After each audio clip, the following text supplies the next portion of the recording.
Hey, welcome back to this channel once again, and today we are treating the chapter 3 of Show Your Work, which is share something small every day. Yeah, if you're wondering why I'm doing what I'm doing, I've said this over and over again. I know it's becoming awkward, but stay with me. It's because I know you have it in your goals to read books. You want to evolve your mind, you want to transform your mind.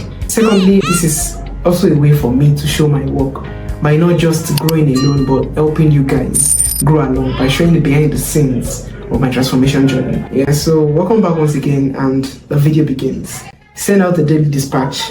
Okay, I'm going to put a link in the description below to download the book, and that link is a link to my recently started newsletter. So the moment you click the link, you'll be required to place your name and your email address. So once you place your name and email address, just do the necessary things and you'll be able to download the book. Put yourself and your work out there every day, and you'll start meeting some amazing people. Bobby Solomon, overnight success is a me. Dig into almost every overnight success story, and you'll find about a decade's worth of hard work and perseverance. Building a substantial body of work takes a long time, a lifetime really. But thankfully, you don't need that time all in one big chunk. So forget about decades, forget about years, even forget about months. Focus on days. The day is the only unit of time that I can easily get my head around. Seasons change, weeks are completely human-made, but the day has a rhythm. The sun goes up, the sun comes down. I can still handle that. Once a day, after you've done your day's work, go back to your documentation and find one little piece of your process that you can share. Where you are in your process will determine what that piece is. If you're in the very early stages, share your influences and what is inspiring you. If you're in the middle of executing a project, write about your method or share works in progress. If you have just completed a project, show the final product. Share scraps from the cutting room floor, or write about what you learned if you have tons of projects out into the world. You can report on how they are doing. You can tell stories about how people are interacting with your work. So we have a diagram here, and one of the major highlights of the diagram is a month, even a year, is just made up of days. So if you think about things from a daily perspective, that okay, today, what will my work be? What will I do today? I'm not talking about goals now. I'm talking about setting what you want to do for the day. You can set goals for the month, set goals for the year, but what you want to do, set it per day. It's easy for you to wrap your head around that, because in actual sense, a month is only filled up of days. A year is only filled up of days. So they are all just big chunk of days. So if you take things day by day, you will be able to do something tangible every day. The same thing goes for the second diagram. 1 year, a year is just filled up of days. For the technical aspects, we can say that okay, a year is made up of a 19 by 19 matrix, which is a total of 361 days and 5 days on top, just like the cherry on the top. Social media sites are the perfect place to share daily updates. Don't worry about being on every platform. Pick and choose based on what you do and the people you're trying to reach. For example, if you're a filmmaker, filmmakers hang out on YouTube or Vimeo. Business people, for some strange reason, they love LinkedIn. Writers love Twitter. Visual artists seems to love Facebook or Instagram. The landscape is constantly changing, and new platforms are always popping up and disappearing. Don't be afraid to be an early adopter. Jump on a new platform and see if there's something interesting you can do with it. If you can't find a good use on a platform, feel free to abandon it. This book, amazingly, this book was written in 2011, and one of the advice just mentioned now, don't be afraid to be an early adopter. That is, don't be afraid to be part of the early set of people that would use a new social media platform. This thing that this book just said now is very, very real. Imagine the new social media app that came on board in the last, is even up to a decade. I'm talking about TikTok. It's not to a decade yet that TikTok came into existence, or that it came into popularity, should I say. And now see what TikTok has become. 5 years back, TikTok is not this popular. The people that started so early on TikTok, they are now the very, very big content creators now. I'm not saying that it is late for you to make videos on YouTube or late for you to make videos on TikTok, but I'm just showing you that books are priceless. This book was written in 2011, and the ideas in this book are still applicable even in 2025. That's how things are. Don't stay away from books. Those are the ways you can connect into the idea of the author, enter into the minds of the author. You see, books are, let me digress a little, civilizations fall, countries rise and fall, but books still remain the same wonderful adventure, telling us of the acts of men centuries dead. It is through books that you can get ideas that were written by a man who lived several hundred years before you were alive. Okay, so find the right social media platform for what you do. If you're a writer, you are likely to stick with Medium or stick with Twitter. If you are a visual artist, a photographer, you're likely to find more of your fans on platforms like Instagram, Facebook. This is not a strict qualification or strict structure of where you should go based on what you do. It is just a blueprint to guide you. You could use another social media platform. Say for example, you could use Instagram even if you're a filmmaker. It doesn't matter. Now we have another diagram, Sturgeon's law. Sturgeon is a man that said that 90% of what we say or what we create most of the time is crap, and the remaining 10% is actually what is worth it. Definitely you would have work that are crap. Why do I feel like I'm talking to myself? Because sometimes when I look through my YouTube videos, it feels like I'm not doing what I should be doing, in the sense that it feels like I am under delivering. Yes, it feels like I'm delivering a video that is below the quality of what I can actually do. It feels like crap at times. You don't really have to use that as an excuse. You don't really have to see that as an obstacle to stop you from sharing your work. You see, there are millions of people, billions of people out there waiting to see you, waiting to touch your unique fingerprints, to hear your voice. It doesn't matter that people are already talking out there. Still add your voice to the masses of people talking.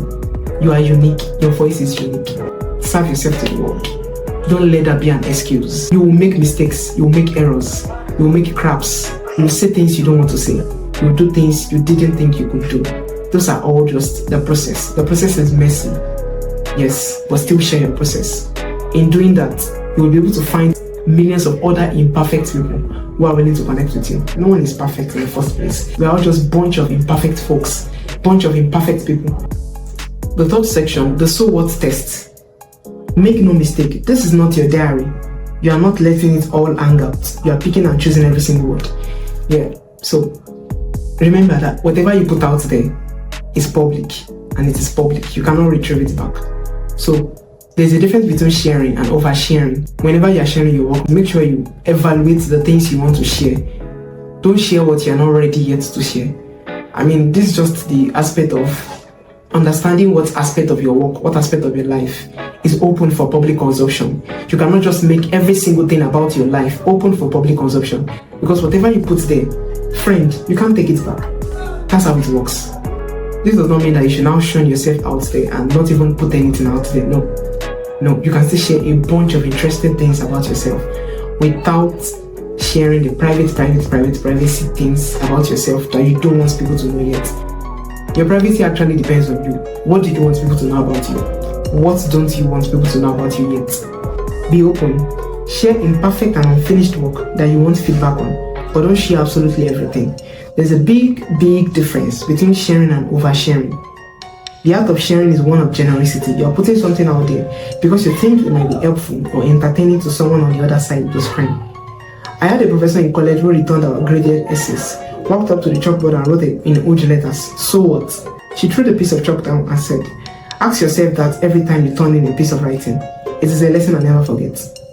We have another picture here. What to show: dogs, cats, babies, selfies, sunsets, lunches, nuts, walk. And so the image urges us to share our work instead of sharing all these things. But then again, remember that books are not meant to be followed strictly to the paper. You are meant to pick the things you can work with. In our generation currently in the 21st century, particularly in the year 2025, this advice, this particular picture may not be so relevant, because at times sharing your cats, sharing videos of your cats, sharing videos of your pets, sharing videos of what you are eating this morning, how your day went, is still important, is relevant in this current century, in this current year. And I don't necessarily advise you not to once in a while put in videos of what you ate, videos of your lunches, videos of your pets. It's absolutely fine, you can put it there.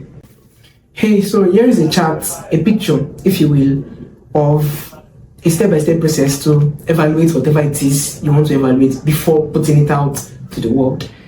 Should I share this? Is it useful, interesting? Yes, no, I don't know. Share it, toss it, save it for later. So whenever you find yourself trying to share something and the answer, and you ask yourself the question, what I want to share, is it useful or is it interesting? If your answer is I don't know, save it for later. It means that you are feeling some hesitation. So do not go and share it in haste, then regret it later on. While on the other hand, if the answer is yes, it is useful, then share it. Or yes, it is interesting, then share it. If the answer is no, it is not useful, it is not interesting, then no share it, just toss it aside. There's also a caveat here. Sometimes there's some work you find uninteresting that people might actually find interesting watching you. So you still have to share some things at times, even though you don't find it interesting. You can still share it and hear people feedback on it. Turn your flow into stock. So the way Austin Kleon explained this is that we have flow, we have stock. Flow is just you getting out there every day, tweeting every day, posting a video every day, showing your work every day. That's just your flow. But as time goes on, your flow will start to turn into stock. Stocks are those contents, whether books, videos, articles that you put out there today, that will still be very relevant 10 years down the line, just to the way they're relevant today. Those are stock. So as you keep on posting more content, as you keep on making more videos, as you keep on writing more books and publishing more books, you will start to see that amidst the flow, there is a stock. That is, there are useful information that people keep coming back to. They keep coming back to. They just can't leave that content. At that point in time, just know that you'll be able to make out stock for yourself. And that means that you've created content that evergreen. People keep on coming to it. They never get tired of it because it's still useful to them. Build a good domain name. So I'll summarize this as well. Let me read the first paragraph there. Carving out a space for yourself online, somewhere you can express yourself and share your work, is still one of the best possible investments you can make with your time. Social networks are great, but they come and go. Remember MySpace, Friendster, GeoCities. These are all social media apps, social media platforms that came out in the early 2000s, in the early internet days, and they are no more right now. So it is indeed true that social media sites, social media platforms, they come and go. Yeah, you never can tell if YouTube will still be around. I'm not prophesying any doom or anything, but I'm just speaking the reality. We never know which social media platform will still be relevant 10 years down the line, 20 years down the line. But what will still be relevant is your personal website, your personal space. So it is important for you to get a personal website if you don't yet have one.